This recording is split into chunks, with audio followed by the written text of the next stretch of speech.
ఇచ్చిన ఆర్డర్ ఏమనుంది, దాన్ని ఎలా మనం అర్థం చేసుకోవాలి అనే అంశాన్ని supreme senior council Jandhyala Ravishankar గారితో మనం కొంచెం తెలుసుకునే ప్రయత్నం చేద్దాం. రవిశంకర్ గారు నమస్తే. నమస్కారం వెంకటకృష్ణ గారు, మీకు మీ ప్రేక్షకులు కూడా. రవిశంకర్ గారు, నేను చూసింది ఏంటంటే సుప్రీం కోర్ట్ has ordered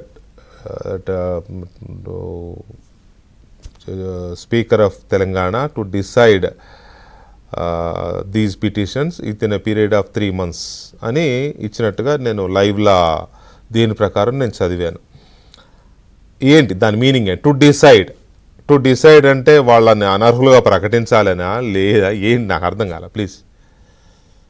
అంటే డెసిషన్ అనేది ఆయన తీసుకున్నా తీసుకోకపోయినా కూడా డెసిషనే నంబర్ 1. అంటే ఇప్పుడు మనం సుప్రీంకోర్టుకు వచ్చింది కూడా డెసిషన్ తీసుకోవట్లేదు, ఆయన దీని మీద జడ్జిమెంట్ ఇవ్వట్లేదు అని వస్తే సుప్రీంకోర్టు వారికి మనం చెప్పింది ఏంటంటే ఆయన తీసుకున్న ఫైనల్ డెసిషన్ మీద లిమిటెడ్ స్కోప్ ఉంటుంది కోర్టులకి.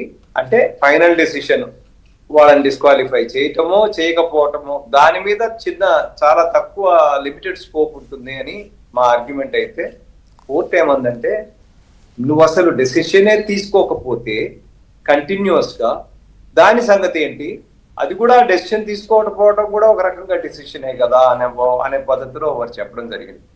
ఇప్పుడు డెసిషన్ అంటే అల్టిమేట్ గా, పైగా దాంట్లో ఏం రాశారంటే ఈ కేసు నడుస్తున్న మధ్యలో సీనియర్ అడ్వకేట్లు ఆల్రెడీ మేము అందరికీ నోటీసులు కూడా ఇచ్చాము అని చూపించడం జరిగింది. కాబట్టి నోటీసులు కూడా ఇచ్చేశారు పార్టీలకి, రెస్పాండెంట్స్ కి, అయినా కూడా డిలే అవుతున్నది అనే పద్ధతిలో ఇవాళ వారు కామెంట్ చేయడం కూడా జరిగింది. అంత గతంలో కూడా కామెంట్ చేశారు.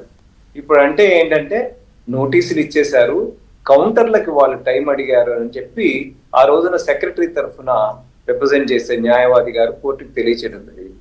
దీని మీద ఎంత టైం పడుతుందో కనుక్కోమన్నారు. దాని మీద ఇది కేసు ఆర్గ్యూ చేస్తామని ఫైనల్ గా ఆర్గ్యూ చేయడం జరిగింది. ఇప్పుడు ఏంటంటే దానికి అల్టిమేట్ గా మీరు అడిగిన ప్రశ్నకి డెసిషన్ అంటే ఫైనల్ గా ఈ కేసుని ముగించటం. వారు 3 నెలల్లో ఈ కేసును ముగించాలి అని చెప్పారు.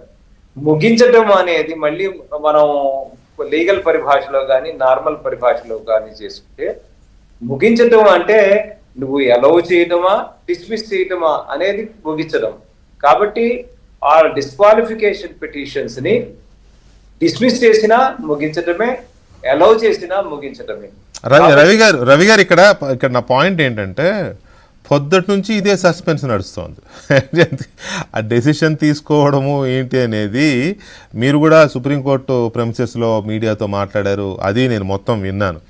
అక్కడ కూడా నా డౌట్స్ తీరలేదు. ఎందుకంటే స్పీకర్ గారికి సుప్రీంకోర్టు ఒక ఆర్డర్ ఇచ్చింది, నువ్వు డెసిషన్ తీసుకో 3 monthsలోగా అని.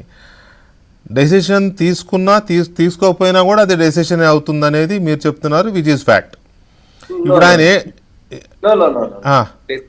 వారు ఫస్ట్ లో తీసుకోలేదు కాబట్టి అది ఆయన ఇన్నాళ్ళు తీసుకోకపోతే పోవటం కూడా డెసిషన్ కిందే భావించి మేము ఇంటర్ఫియర్ అవుతున్నాం అన్నారు.